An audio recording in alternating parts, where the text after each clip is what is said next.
Let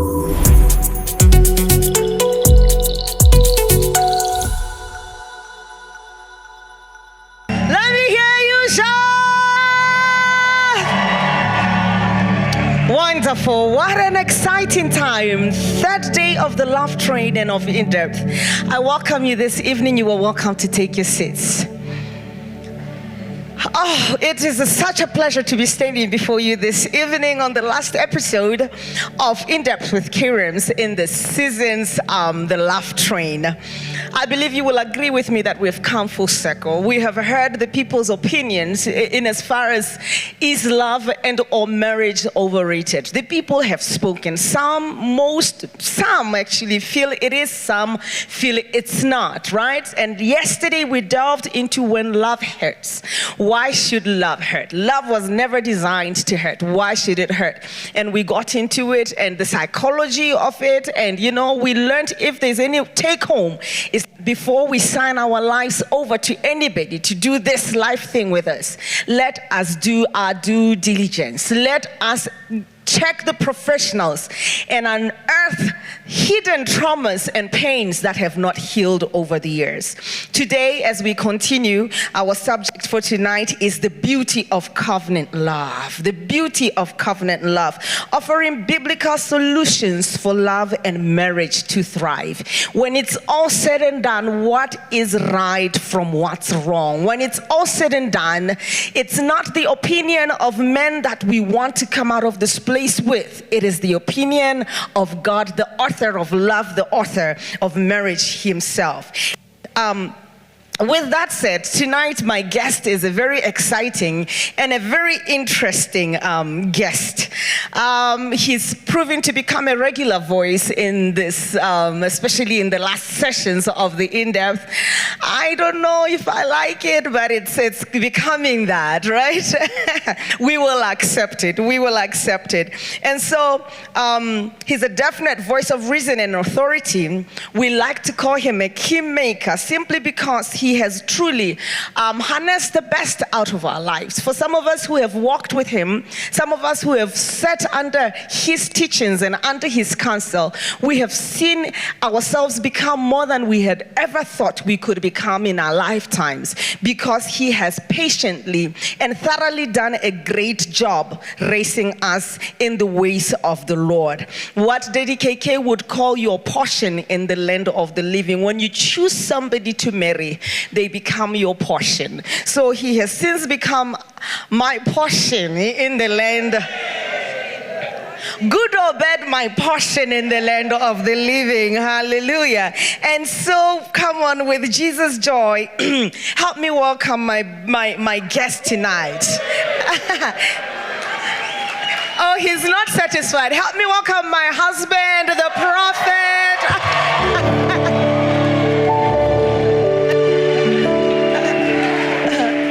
Please. And you are welcome to have your seats, even as we get into this. Good evening, sir. Hi. Hello. That introduction was not complete. Help me welcome my guest. Who is the guest? You must tell us. The guest who refused to dance with me. Did you see when they said pick your person and dance with? I was alone. But it is well. So good evening, sir. How are you feeling today? The third day of the love train. Are you happy? Are you pleased? How are you feeling? Let us in your mind and in your heart. I'm okay. I'm fine. And trust me, that's all you'll ever get from him. So moving on. I'm good. I'm perfect. You're good and you're perfect. I'm happy with the love train of this year. I think it has been a little bit different, much more from the music side. I think the music was more nicer than ever before. Okay. They did a great job. I heard that those two songs, they wrote them themselves. Yeah. And they are very nice. Very nice. The in-depth sessions were very good. Yeah. A lot of people are sending me messages about the in-depth sessions, and so. I trust that the people will put to work what they have been learning. Yeah. Okay, given all that said and done, in the past 2 days rather, the past 2 days, today being the third one, Yeah. like I said, we have come full circle, you know. We've heard the opinions of the people, we have gotten into their hearts and their minds. Yeah. But when it's all said and done, we want to come down to what is the standard, you know.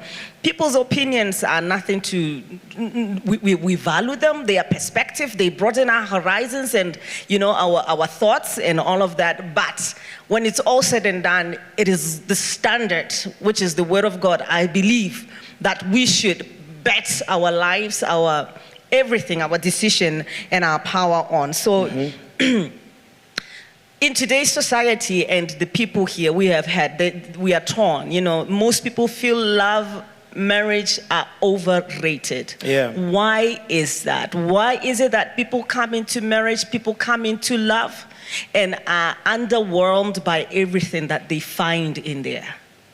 I think the greatest challenge is using what God has given us without involving God.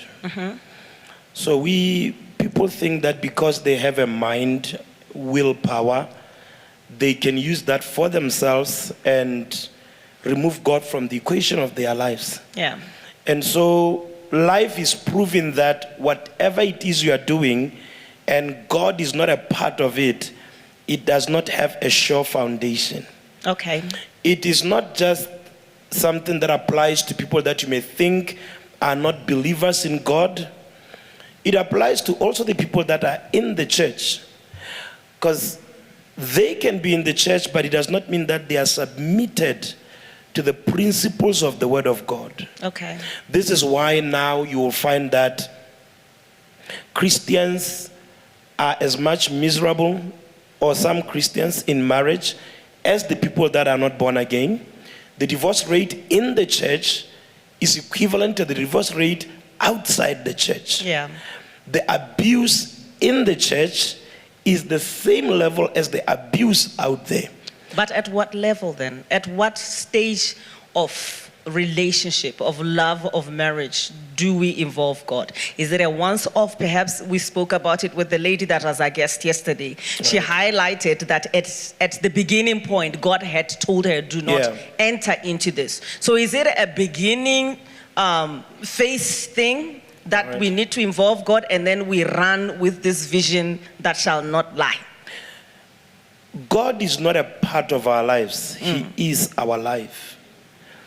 And so when people make the mistake of thinking that I can only involve God when the going gets tough, or when I'm about to make an important decision. See, we've been married and this year we are turning 16 years in marriage.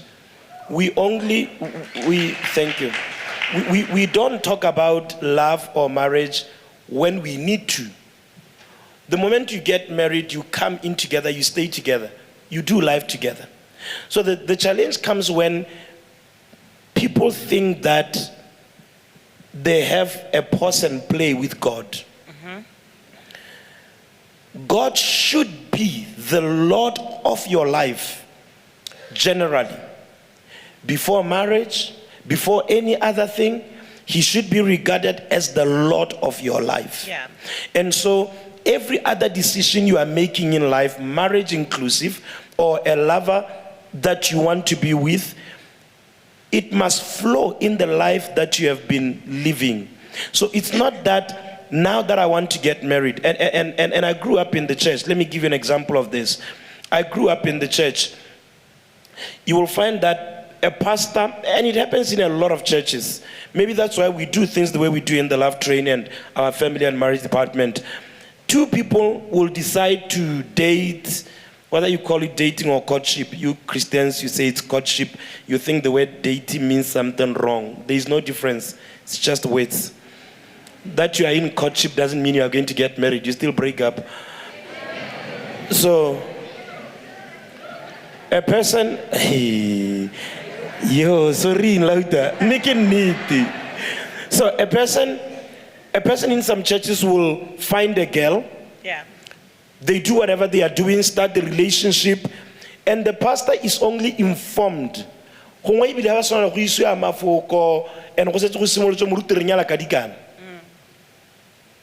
throughout the relationship, the courtship, the pastor was nowhere involved. Yeah. The church was nowhere involved. In fact, they got to know relationship.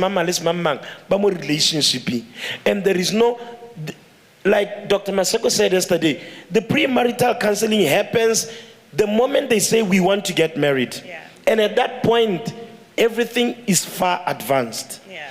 So, my conviction of an effective love life is this. Your relationship with God, your love relationship with God, is what measures your love relationship with your partner. Okay. So, if you have an effective relationship with God, I love God, I'm submitted to Him. So I live my life to please Him. By the time I get into a relationship and I'm supposed to play my role in the relationship, I don't see it as benefiting you. I see it as unto the one that I had before you. But if now God becomes the pause and play, I can decide to beat my girlfriend, and yet I'm hating the God that I call my God. Okay, let me do this. You're a man of God, right? Yeah. And you've just set a very high standard for yourself. What standard? With what you just said. Okay. And I want to get into that. So Okay. Are you saying for 16 years, you have upheld that standard? I've upheld that standard. You have treated me so good. Like 1,000%. That 1,000%. I've loved as Christ loves the church. Tell me about that. Maybe not as you wanted, but as Christ loved the church. Okay, paint a picture for me. It has definitely not always been how I wanted. See, but I want you now then to paint a picture for me in It's getting hot in here. Let's go. Okay, No, I'm good. I came ready. Okay, yes. Paint that picture. Yeah. Yeah. What is love from a husband's point of view as Christ loved the church? I think I taught it the other day. No. Okay, let me paint a picture now. This is a conversation that should be had at the bedroom, but this is our bedroom. I think she's taking advantage of in-depth. No. Yeah, I get what you Okay. mean. So, here it is. My understanding of the scriptures. Yeah. Remember what you once said to me. You said, some things that I can't do is not because I cannot do, but it's because you know that I love God. Yeah. Right? So the confidence that you have to give your partner is that your partner knows you love God. Yeah. And so no matter what I do, their response will be based on their relationship with God. Yeah. And like the teaching of yesterday and the day before, we have mixed love when we made it our thing and we removed God. An average person who will say, my wife is not submitting to me, he means his selfish human desires.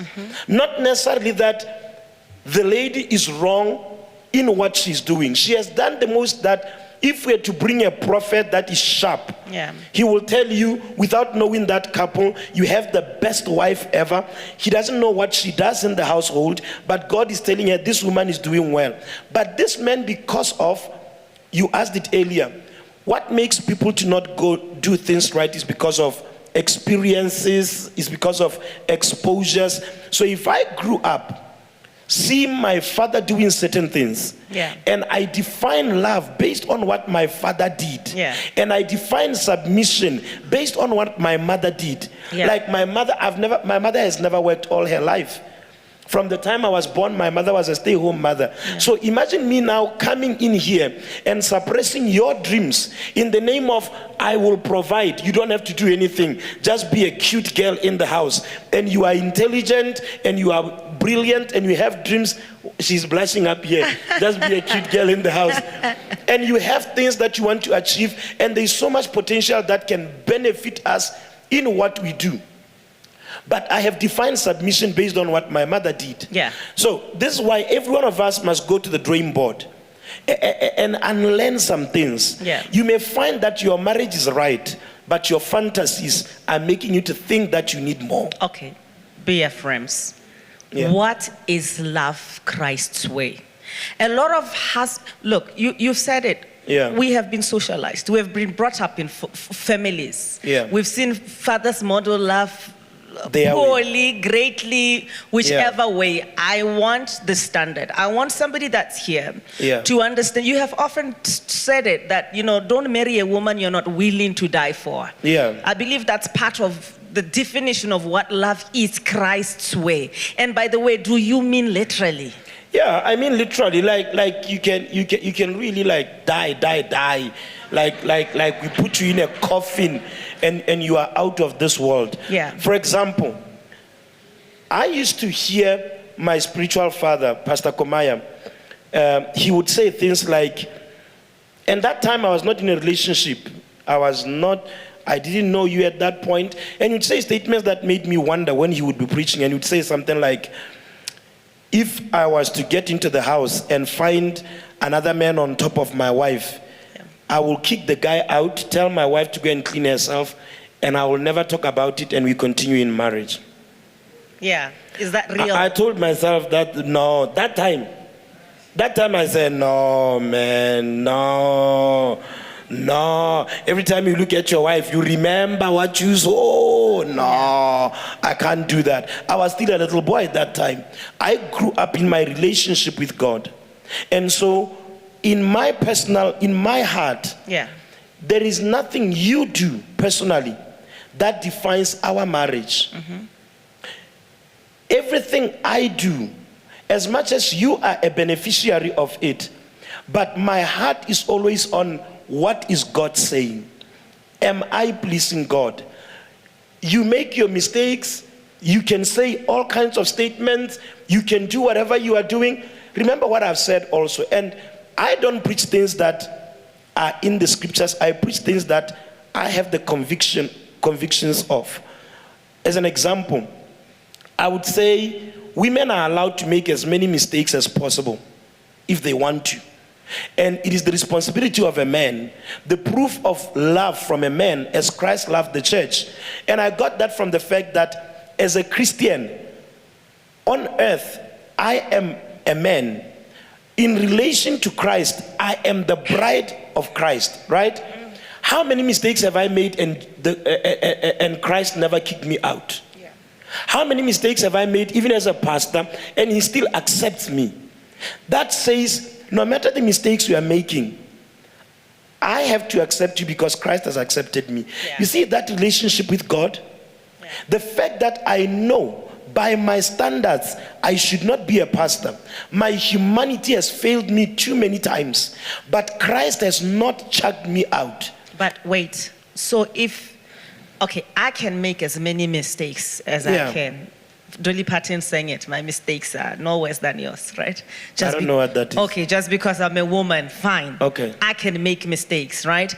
In that depiction of Christ and the church, right? Yeah. So if we turn the tables around and make a mistake. And I make a mistake. Yeah. That's where it comes in to say. Am I entitled to walk, to do what? To punish you?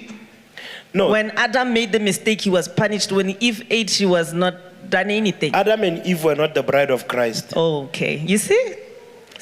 They were not the bride of Christ.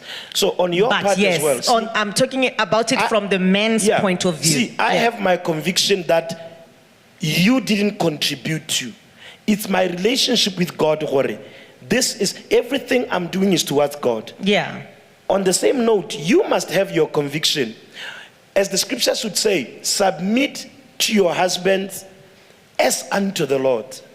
So whatever mistake I may make out of my humanity and whatever, if you have a conviction of your relationship with God that forgiving him is as unto the Lord, because the Lord has forgiven me. But if you don't have that relationship, you will feel entitled that I can walk away.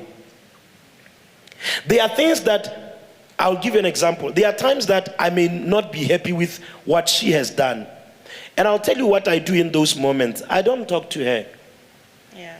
I talk to God that I'm not happy with what she did. And I'm not going to bottle it up here. You are the one to give me the grace to deal with it in a way that I don't bring it up again. When we have disagreements, and they asked you this question some time back, I think on the love train or something, and they asked, who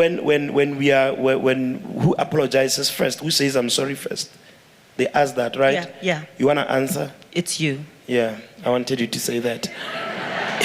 It's me. Because you're always wrong. And why would I apologize when I didn't do anything wrong? You see, now, take it from me now. It's not because I'm always wrong. It's because I know that Christ forgives.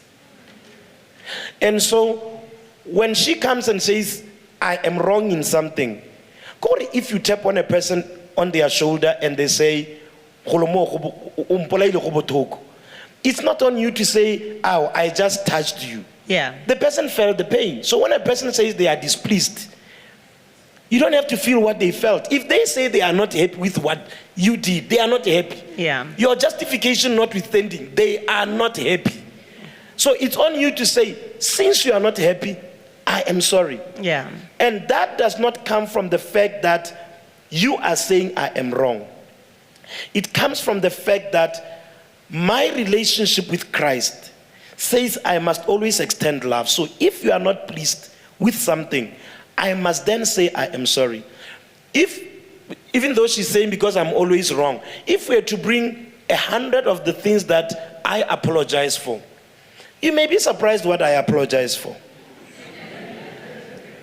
But I'm not apologizing because I am wrong. I'm apologizing because even if I think I am right, to her I am wrong. And it doesn't need my justification.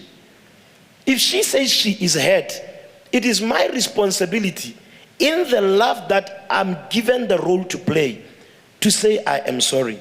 Now, in the same vein, if she doesn't say she's sorry, and that one is a battle of the house all year long, she never says she's sorry.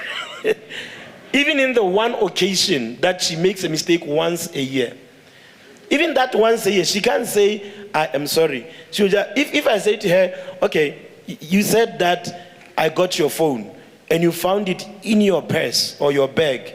So what do we say now? We don't say anything. That's what she says. We don't say anything. I'm like, really? It's like, yeah, we don't say anything. But then again, that is just nothing to apologize about, right? No, but you see, if a person accused you of something, Yeah. and then the facts are presenting themselves that they are wrong. Well, we thank God for the truth that has finally come to light. You see, that's exactly what I live with. That's what she does.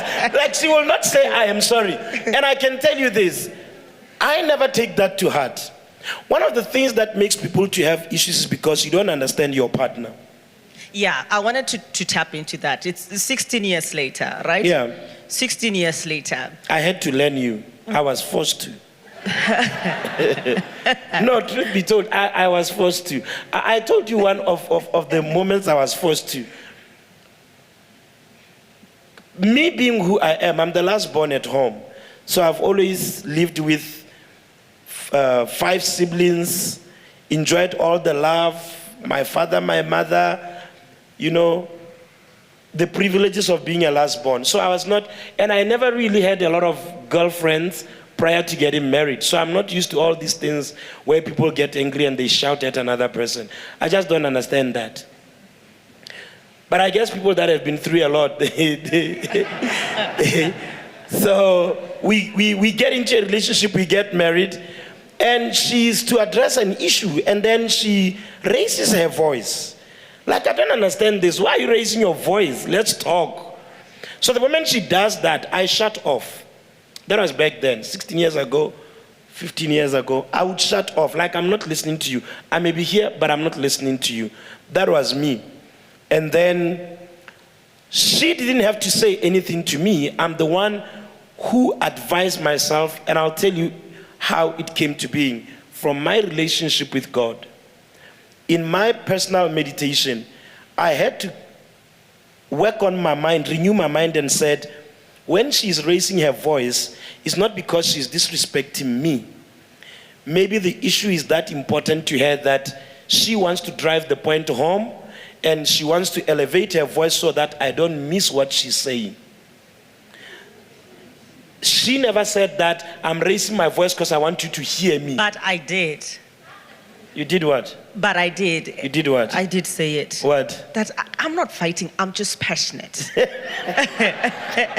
But which is something. No, she was writing on that after she heard me preaching about it. That when she talks about something and she's raising her voice, more than hearing or the state of the volume, me, I'm seeing how passionate she is about the issue she's talking about.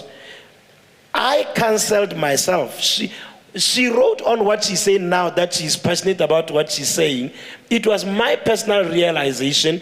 Before, I used to shut off. After I did that, I would actively listen when she's raising her voice.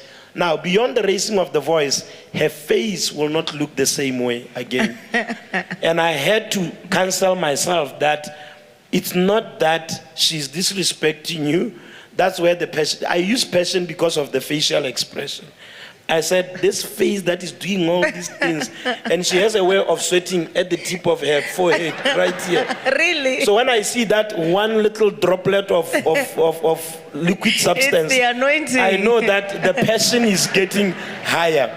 No, but you see, yesterday you spoke about, is it gender dialects? Yeah. Gender dialects, if I said it right. Yeah. And one of the things I realize, and this is happens a lot, men hear women in hindsight, if I may, very delayed sort of hearing. And then when they do hear, you have always said they think it's their brilliant idea. I know where you are going. I know where she's going. You see, I honestly did say, I'm not shouting, I'm just passionate. Okay. And then many months later, when the Lord deals with him in the secret place and says, Bwaho, listen to your wife, or whatever the Lord says to him there, yeah. He comes out of it and he says, I have an idea. You are not shouting. You are just passionate. And at that moment, because I'm a good and very submissive wife, I don't say, I told you so. I say, oh, but can I tell you sir. the other side of this kind of a scenario? Yeah. As much as you raise your voice and you have facial expressions that you are saying, I had an encounter with God and he said, wow, listen to your wife. Yeah. In this case, only one person got an awakening, if I was to use that word. You didn't get your awakening that when you have issues, don't raise your voice. Don't sweat at the tip of your forehead. I don't know if you are getting what I'm saying. Because my awakening is personal. Yeah. I developed the shock absorbers. Yeah. Right? You also have to develop your own, no, I don't think raising my voice expresses me. Let me be calm. Because it's more like if you like flowers and you like chocolates and you like gifts and I always buy you gifts and I'm feeding your love desires and you are not feeding my love desires, at some point there is going to be some problems because it may look one-sided, right? As much as I must get my realization of loving you to the point that I can die for you, you must also not just be a beneficiary of my loving you, but you must also release the submission that has no bearing of what I do. And you see, sometimes, and I'm not talking about you, I'm talking in general terms, sometimes when we get privileged, we forget the responsibility of privilege. When somebody gives you money all the time, what am I supposed to do in return? Mm-hmm. Instead of just sitting here and looking cute and just enjoying. If your wife never says no to you when you make some sexual advancements on her, what responsibility does that place on you? So every one of us must ask ourselves in our own corners, now that this man accepts my shouting, what is it that will appeal to him? If I don't shout, will it be nicer to him? Will it say, I am submitted to him? Yeah, or if I don't say, I told you so. Or if you don't say, you told me so. But let's do this. What is covenant marriage? In very short terms, what is covenant marriage? You use the word covenant. Yeah. Covenant marriage. Covenant marriage, covenant love, yeah. Covenant marriage, covenant love. It means the unbreakable marriage, the unbreakable love. Mm-hmm. In this way, in the Old Testament section of the Bible, when a person gets into a covenant with another, let's say it is David and Jonathan, they exchange certain things, certain material stuff. Yeah. So I will take my belt, which is where I hold my sword, and I give it to you. And then probably you take your breastplate, which protects you, and you give it to me. And then we cut ourselves on the palm, and then we mix our blood together. And from that day we make a covenant, and we say, your life is my life is your life. Mm-hmm. And we continue to make these vows and say, the day I am not, which word should I use here? The day I break these vows, Yeah. may life deal with me harshly. May I not see the breaking of another day. More like you curse yourself in advance, that if I was to do this, may all these things come upon me, every evil you can imagine. Mm-hmm. The problem now comes with people that are at the altar and they are getting married. They don't know what they are doing. Yeah. The issue of vows is exactly on that. Mm-hmm. So when people come and they think that they are in a contract because they signed a paper, it looks like the paper they signed at work when they got a deal. Yeah. And they don't realize that their words were a covenant. So they think that we can walk away from these words. So every time two people stand here and exchange vows in that day, they're actually entering into covenant one with another. And they are saying that I'm not going to leave you. Okay. I'm not going to. This thing is forever. Yeah. This is why when David, after Jonathan died, this covenant is lifelong with everyone in his family. Yeah. After Jonathan died, David said, is there anyone from the house of Jonathan that I can show kindness to? Because I have a covenant with Jonathan.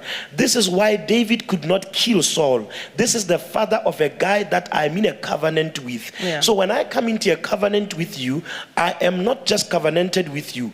Your folks, your siblings, I'm covenanted to them.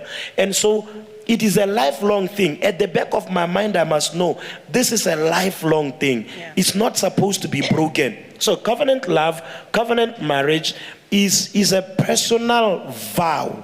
Not a vow of the two, a personal vow. I understand the terms and the conditions as an individual. Yeah. You also understand them. I don't understand them in the light of you.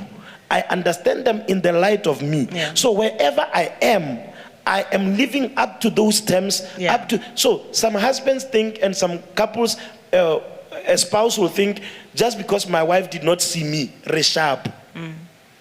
But those terms apply, do wrong. Yeah. Those terms apply whether you are seen or you are not seen. Yeah. And because we don't understand what covenant is, we loosely enter into marriage and think that it's a decision. A covenant is not a decision. Yeah. It's a binding thing. Ask anybody probably who divorced. Yeah. Divorce is not nice. It's like God saying, what God has brought together, let no man put asunder. Yeah. The glue of marriage is very deep. Yeah. To separate two people from it, people go through the most. Yeah. The way the near depression, if not the full extent of depression itself, it's terrible. Yeah. Because you are trying to undo what God has done. It's like removing milk from the tea that you had poured it into. Yeah, he did say the two shall become one flesh. Yes. So you're separating one from one. You know, Exactly. it must be a very painful exercise. So we agree that marriage as a concept, as an institution, is founded by God, right? Yeah. That marriage in practicality is a covenant, right? Yes. What then are the rules for this game, right? We are two people, we are in this covenant. How Yeah. we then go forward upholding this covenant. Challenges coming, thriving coming. You know, back in the day when we used the vows, we would say in sickness, in health, Yeah. for richer, for poorer, till death do us part, they would Yeah. say, you know, what does that in essence mean? You know, what are the rules to play this game of marriage by? The rules to play this game are what you just said in the vows of the olden days. Yeah. Till death do us part. Those Yeah. are the rules. So we stay. It was Sarita Jake said, marriage is what? Is a commitment. It's Yeah. not for convenience and stuff like it's that. about endurance. So in other words, there can be hardships. They will be, not they can be. They will be hardships. Have we had hardships enough that could have seen us perhaps walk away from this? Yeah, we have. We have. I could have walked away. We have. It's what I said the other day, quoting Dr. Miles Monroe, Yeah. that your marriage is as strong as the challenges it has overcome.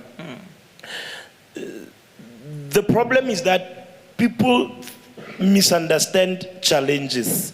They think challenges come to break them. Yeah. They think challenges come to separate them. Yeah. And some of those challenges may look like self-inflicted challenges, like a man finding a girlfriend outside marriage. Yeah. If you loved me, you wouldn't have found that girl, right? Yeah. That challenge is different from a challenge of maybe the man losing his job. He had nothing to do with it. It's just necessary, and we can handle that. But what about a man who deliberately goes out and cheats? Yeah. What are we supposed to do? Yeah.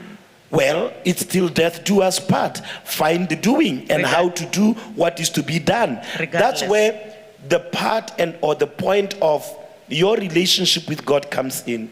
Anybody who thinks that because a man went outside the marriage, slept with another girl, has a child outside there, and you think you can leave, I always say, go and fast and pray and tell me that God told you walk away. Yeah.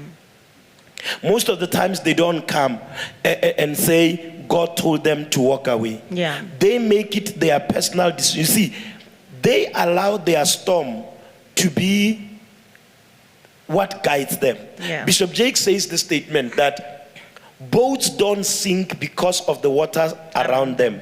In fact, the water around them is what makes them to be the boats that they are. Yeah. But the moment the waters that are around them starts getting inside, that's when the boat starts sinking. When you internalize storms, troubles, issues, and you make them, you amplify them to the point that no matter who's saying what, you are like, you don't. And people who go through that, I'll tell you the one thing that they always think of. You don't understand. You don't understand what he did. You don't understand what she did. Yeah. You don't understand. They make it about themselves. They make it about themselves, and they are internalizing this storm. Yeah. And the more they internalize it, the more they don't see a way out. I always put it this way. If you are going through the storm, it's windy. If it's windy, you can't see far. In fact, you don't have the confidence to look far, open your eyes, because who pay. Yeah. Right? And you can see, as close as possible. You look down, you are looking for the right step right here. You are not seeing beyond. If you are in a pit and somebody who's outside the pit is telling you, we are bringing help, and it's dark in the pit, you are thinking they are taking all their time. They don't understand.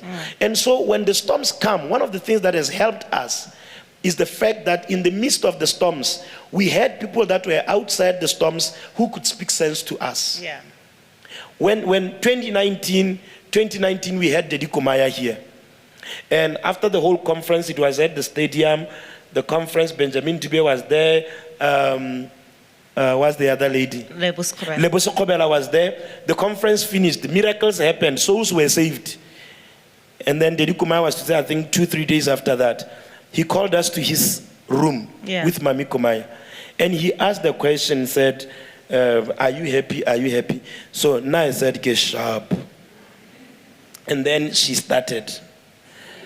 And she talked, she cried, all manner. Mind you, some of you did not even know this. This is after the conference. You were happy. Wow, conference, wonderful.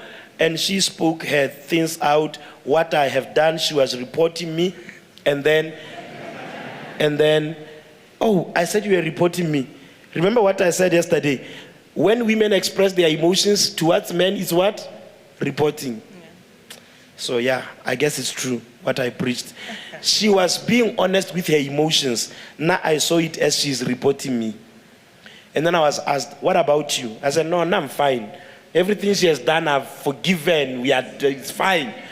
And the Duke Maya used this statement. He said, my son, you have to talk. Yeah.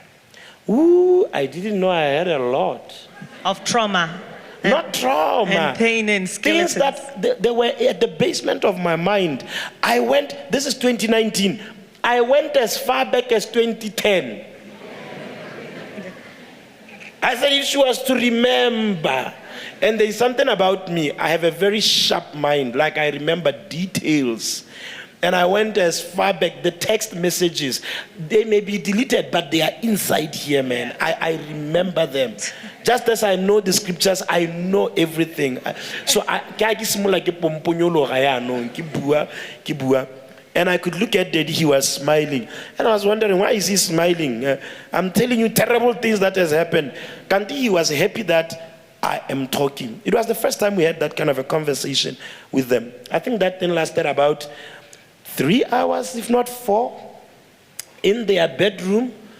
And Mami Kumaya was there. We opened up, we talked. The things that sometimes you sweep under the carpet, and this is one of the challenges with many couples. Yeah. You have not handled things, you swept them under the carpet, and there is nobody to talk to. That thing relieved me a whole lot. The next time Dedi Kumaya came, which was last year, from 2019, last year, he did the same thing again, called us to his room. And I was like, here we go.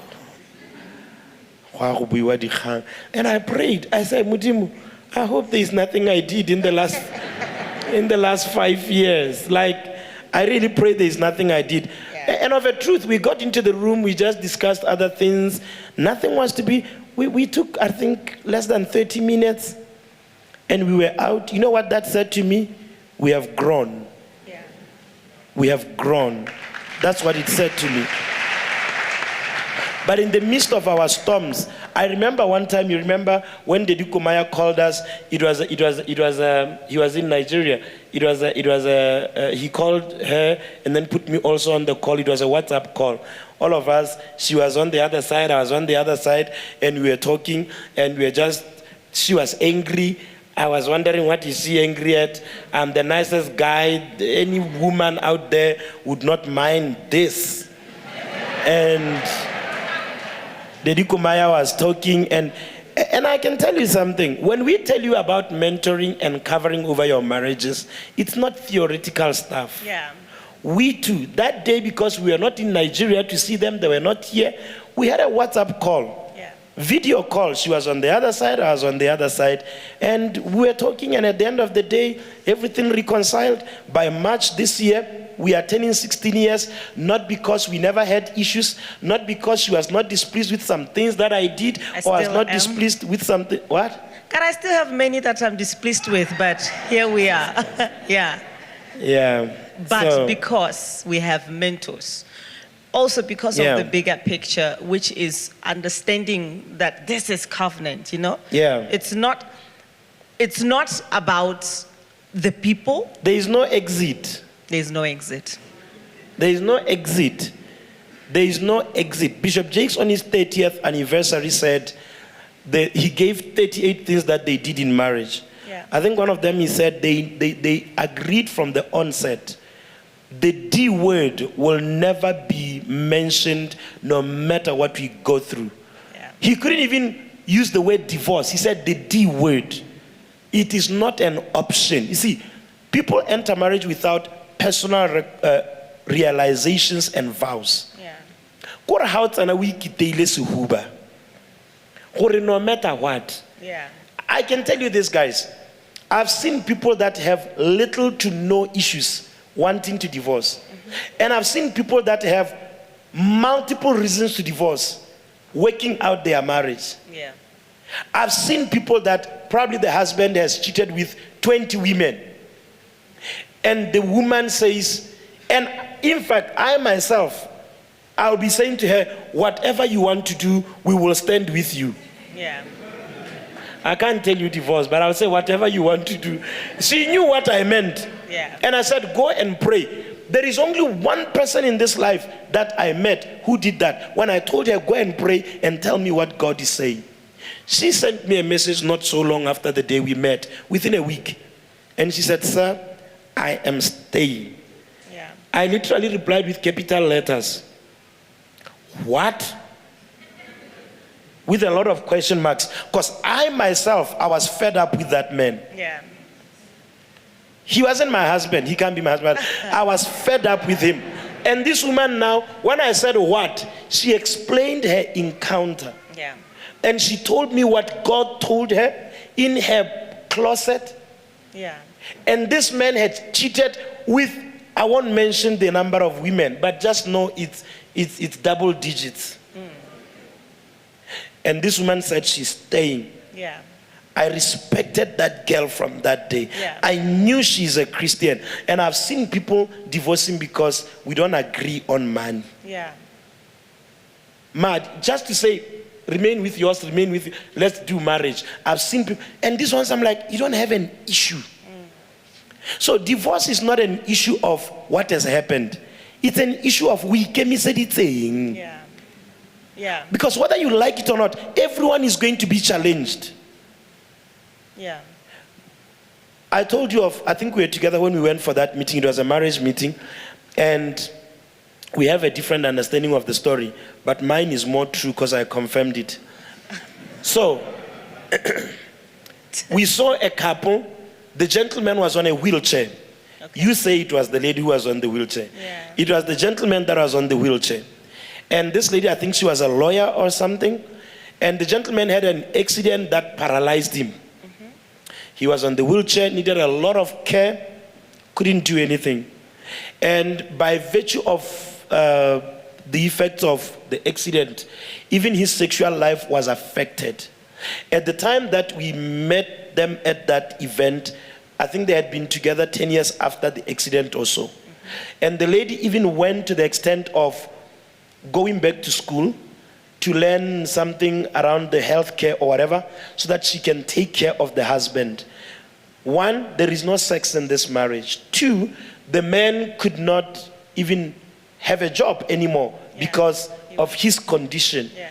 And this lady now was to take care of this man. She's the breadwinner. She's the one that is helping him to get by, to do things. And she was just loving the husband and talking about how great an experience their marriage has been better in the last 10 years than when they were both fine and good. Yeah. And I was like, what? In fact, we wanted to bring them, and I discovered that the gentleman passed on some few years ago. We wanted to bring them here. This some years ago. Yeah. Look at this lady. She had every reason to walk away. She did not sign the documents to take care of the man. Yeah. Nobody gets into marriage anticipating evil. You can get there. Your husband may be impotent. Yeah. Not important. Yeah. Impotent. You can get there. A situation rises up soon after getting married. But this our generation that makes things about feelings. They say, I can't stand it anymore. Yeah. I can't take it anymore. Yeah. And they just want to walk out and walk away. Covenant marriage and covenant love brings endurance. We are not saying stay in abusive marriages in the name of endurance. Yeah. No. In fact, when you do it correctly, and there is abuse, there will be platforms where you can talk and the other person can get help. Yeah.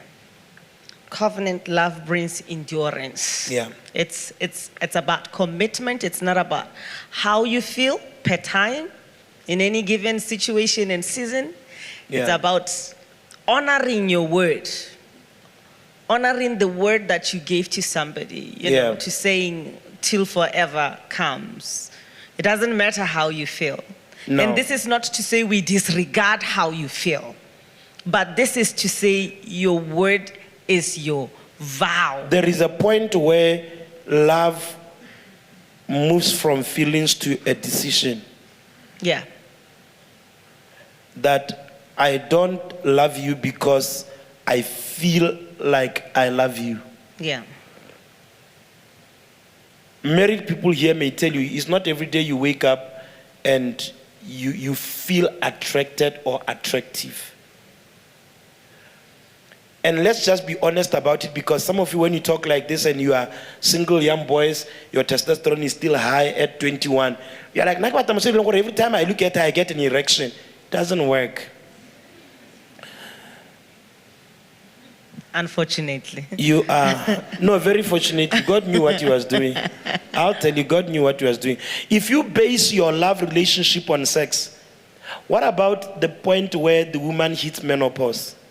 And probably her drive for sex is not as high. That's why you are seeing a lot of 55-year-old men running around with university students, because they never understood. Yeah. If we remove all the things that you make love to be about, are you sure you have a marriage? If we tell you that you are sentenced to no sex for the next 3 months, will you still have a bond? Yeah. If you didn't have all the monies and you can't travel, vacations and all of that, will you still have the marriage? Yeah. If your wife was to have an accident, God forbid, and hot oil was to pour on her and her face is disfigured, would you stay? Yeah. Would you stay? So, those of you who are in marriage, have your own meeting with yourself of your personal vows. Yeah. Non-negotiables. Non-negotiables. Those of you that are not yet married, ipolele in advance. I always say this. When we got married, I came ready to get married. In fact, I told myself, the next person I get into a relationship with, I'm going to marry that person. I don't care what's going to happen. And she was also ready, with her mind made up. I didn't care. Look, we are getting married and we stay married. Yeah. It's as simple as that. It was not because I found somebody who gave me a reason to vow. By the time I said that, I had not met her. Yeah. So it was not based on, oh, I have found a woman who is a catch. You know, this one, don't lose her. Either she has money or she's got the looks. It was my personal vow to me. I wasn't looking for a mamuruti. I wasn't looking for a woman to breed children. I wasn't looking for a chef to cook in the house. When the Bible comes and says this, let me pass through this one. Before the Bible says, wives, submit yourselves to your husbands, the top scripture says, submitting yourselves one to another. Yeah. So the submission of a wife to the husband is different from the submission of one to another. The submission of one to another means respect each other. Yeah. No matter how educated or how strong you are, Mr. Man, the respect for your wife must be felt by the people around. You can't make jokes about your wife. You can't say things that makes your wife's countenance to go down. Whether she's there or she's not there, there is none of my family members I've ever said one thing to about my wife for 16 years. Not a cousin, not a brother, not a sister, not my parents. In her presence, even in her absence, I am yet to sit with anybody called a Ramohapi and say to them, or a friend, and say, with this woman, 1, 2, 3, and say the things that are demeaning. I'm yet to do that. Even when I was not pleased with some things. It had nothing to do with what she has done. It had everything to do with Naki Kemiseditseng for marriage. Yeah. One of the things about it is this. Everything you are doing towards your spouse, understand, you have sown a seed to everything that will be done to your children. We are blessed with 4 girls. I can say this to you. If my children were to be married to a man like me, I'll be proud of them. I will be proud of them. Because I know that I am given to God and I'm not living a lie. If what I do, the husbands of my daughters will do 10% of it, my daughters will be in good hands. Wow. Right? I said it the other day, I learned to parent my children through my wife. So if you are treating your husband the way you are treating him, when another girl or a young lady treats your son that way, will you be happy? Somebody said, I'm trying to remember it. When your brother is taking good care of his wife and giving her all the money, the girl has bewitched him. But when your father is taking care of your mother, Yeah. he's a good man. Yeah. If what you do to your wife or your husband was to be done to your children, will you be happy? If not, do what you want done to your children. Yeah. See, life has a way of bringing what you brought in. Even though that boy is not there to see how you are treating your wife, years later, that boy will be doing the same thing. What will make you to shed a tear is when one day you are somewhere and you see this guy doing exactly what you did. I'll give you an example. My father-in-law of blessed memory, he was very close to my wife. They were like very, very close. And she has this statement which I didn't like. I still don't like it, but I can talk about it because my father-in-law has gone to be with the Lord now. And she will say, what would you say? The only man I ever loved. The first man I loved. The first man I ever loved. The man I loved longest. The man I loved longest. And one time we had a conversation in the house with Mami, and I said to her, God saw how your father treated you. Very protective over her.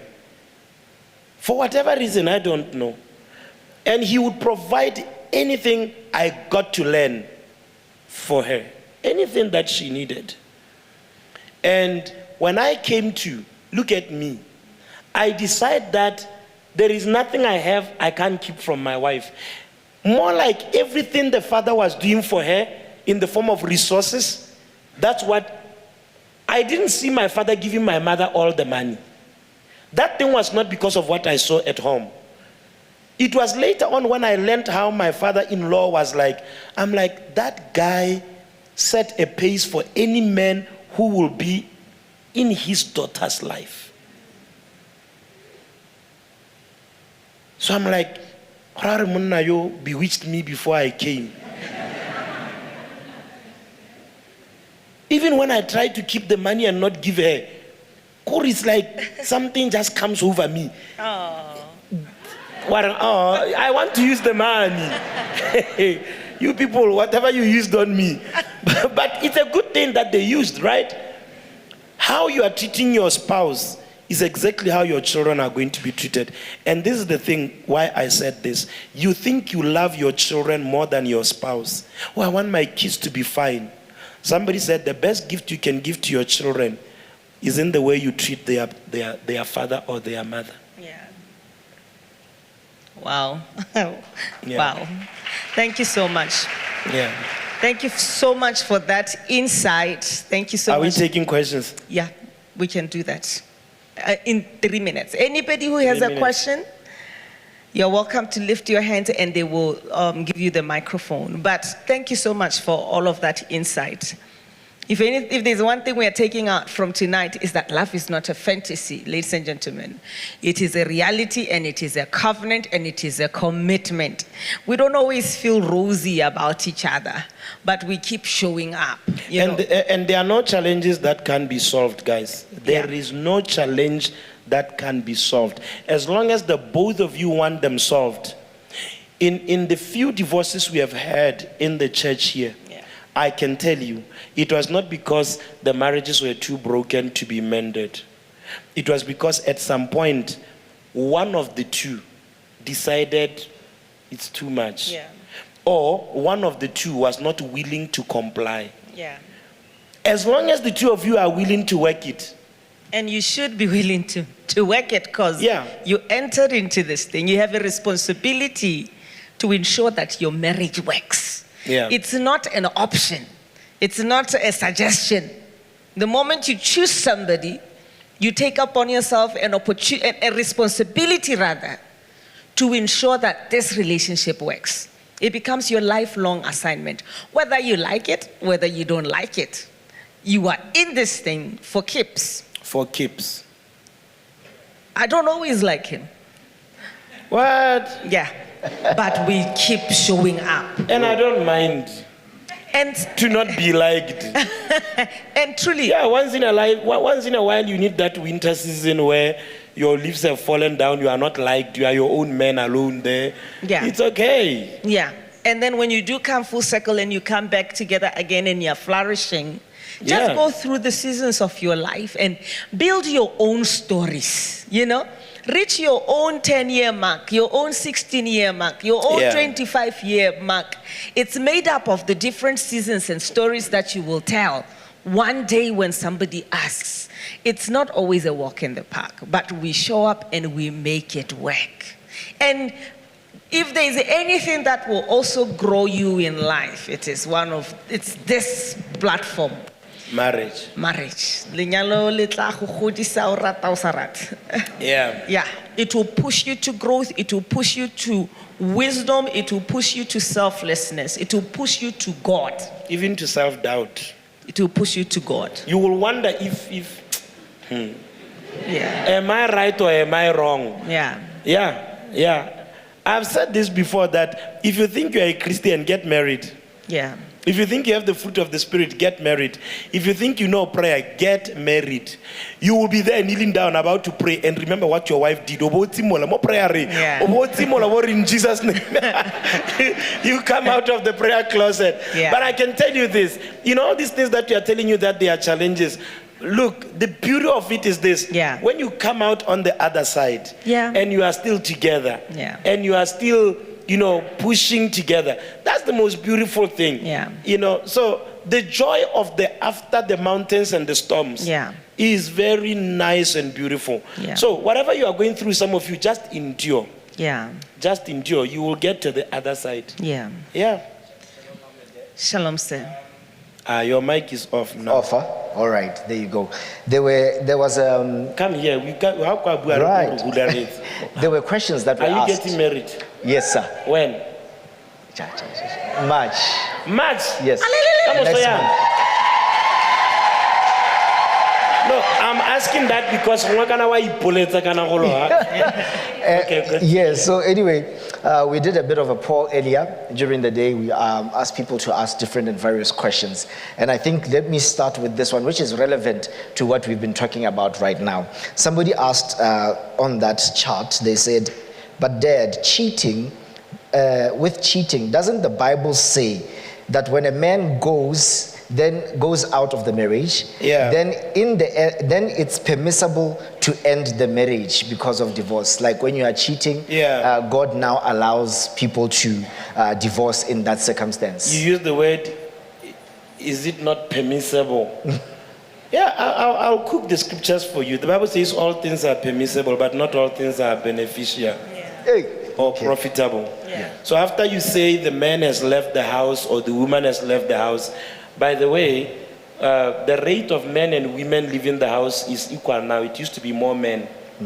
Women are also leaving the houses and banalma bent anywho. So after you quote that scripture that it is permitted for them to divorce, also understand that the Bible said, how many times must you forgive? Yeah. What? 7. 77 times 7. Yeah, for your own information, that 77 times 7 is not a multiplication thingy. Because even that 77 times 7, it says in a day. It's a mystery. One day I will teach on it. It was not about a number. It was about something that was happening in that period. So if you have forgiven 77 times 7 in a day, then walk out.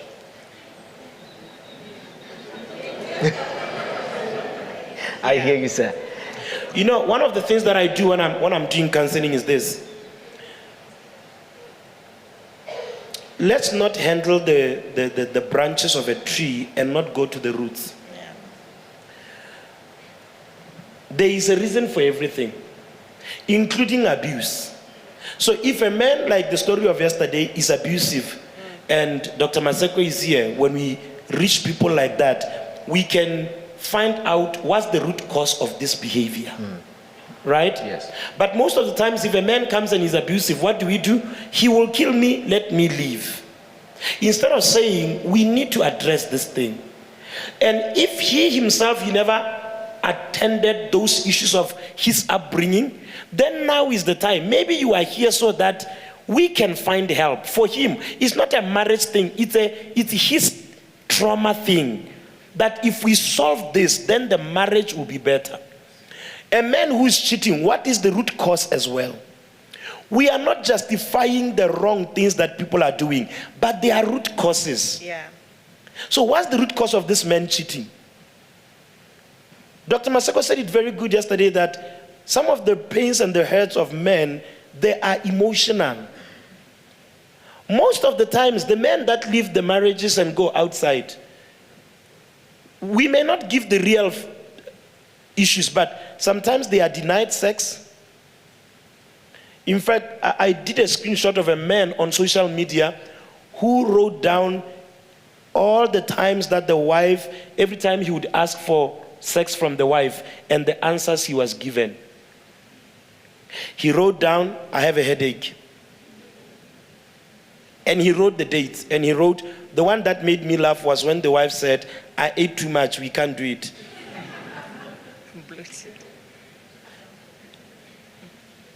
There are multiple root causes. It may not even be that Ohanua sex.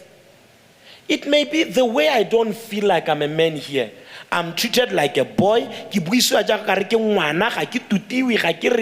And this man finds somebody who gives him that honor. Are we condoning the act that is based on what is happening at home? Absolutely not. Yeah. But before you think of going out, come. Let's talk and find where Liwena you contributed to this. Yeah. There are men who cheat because they are wicked. This guy is just careless. This guy is just demonic. So we will handle his carelessness. We will cast out the demons and then sort him out for you. Right? Walking away is not always the solution. In fact, the moment you walk away, one of the things that has been discovered is this. The moment you walk away from marriage, you only have about 30% chance of success in the next marriage. Because you have taught yourself that we walk away when the going gets tough. Yeah. So you see such people all the time that when issues rise up, they have this thing of, hey, you can go. Hey, good, it's like they are programmed for separations and for walk away. Yeah. So even if you decide to walk away, my dear, you have not solved a thing. If the man cheated on you with a girl with some nice big old nyash, You like nyash? So if a man did that, you can walk away, but I can tell you what you are going to live with. You are going to live with the insecurities of, oh, maybe my body is not good enough. I wonder what he saw in the other people. I wonder, he is not here, but he is still there. He lives inside you. Yeah. So walking away doesn't really solve a thing. Yeah. But before you walk away, as we have been saying in this meeting, please ensure that you do thorough, proper counseling, that even if the end result is the walking away, at least walk away whole. Yeah. You have been counseled, you have been made, because I can tell you this, an average woman who has been cheated on has insecurities. What was I not good in that he saw in the other woman? You know? And even if you are walking away, at least sort those issues out through counseling. Yeah. No, he said it. He said it. All right. Let's hear the next question. Next question. I think this is directed to both of you as well, if you want to get into it, Mom. Now, this one is about purpose, young people. I said we're taught about purpose, that when two people meet, they have to have the same purpose, vision, aspirations in life. Okay. So what if you are young and the two of you have purpose, vision, shared aspirations, and then you get married? Somewhere along the line, the purpose, visions, aspirations, they change within the marriage. What then? Why would they change? Then there would be a problem in the submission one to another. You know, one of the things that we should never lose sight of in marriage is communication. Two cannot walk together unless they are agreed. And the only way to agree one with another is when we are continually in check with each other. And we give the vision to each other, we write it down, we continually rehearse it to get to where we are going, you know. That I grow a different interest in something, tennis, does not mean I'm diverting from the vision or going to the farm, for instance. Which is my reality. Yes, you know, it doesn't mean I'm leaving the vision and where we are going. I'm just enhancing my own self, my own interest. I'm just enhancing my individuality, but not divorcing myself from the overall and or the intended mark. But communication remains critical if we are going to arrive at the same destination. The basic things must always be in place. I respect my wife. I respect my husband. We are both living this kind of a life, maybe a Christian life, right? Those things must be in place. Marriage is forever. Those things must be in place. We can get married. I work for Mascom. Later on, I move and I become an ambassador.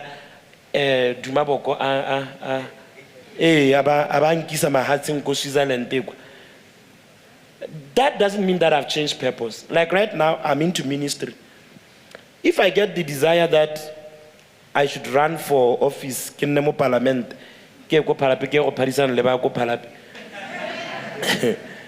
if I decide to do that, I will still communicate with her.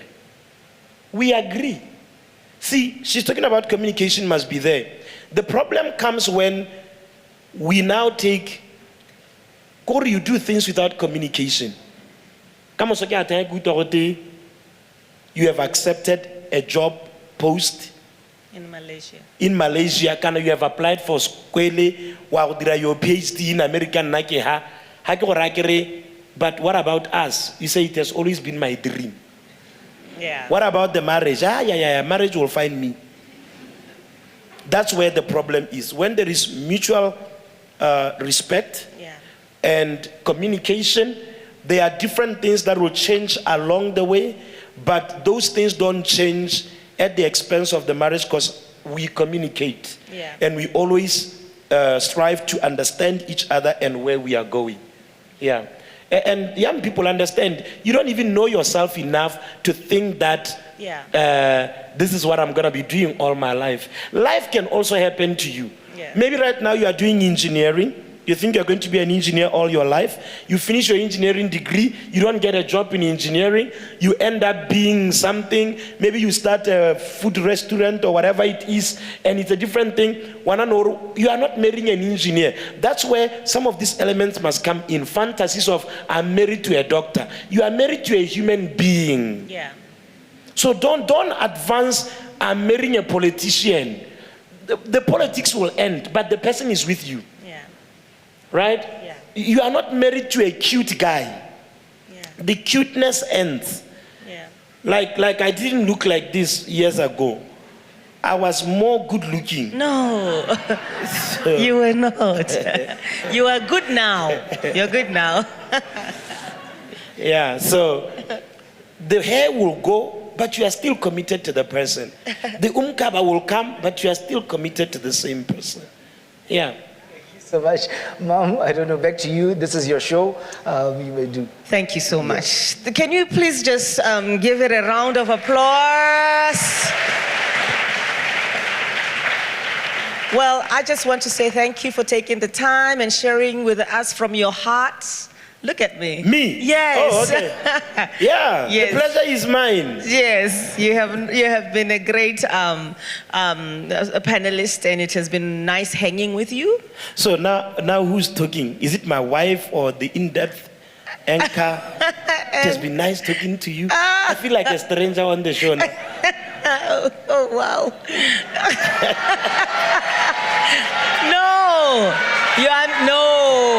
No, guys, Yeah. no. We have evidence. We have evidence. No. Okay. No.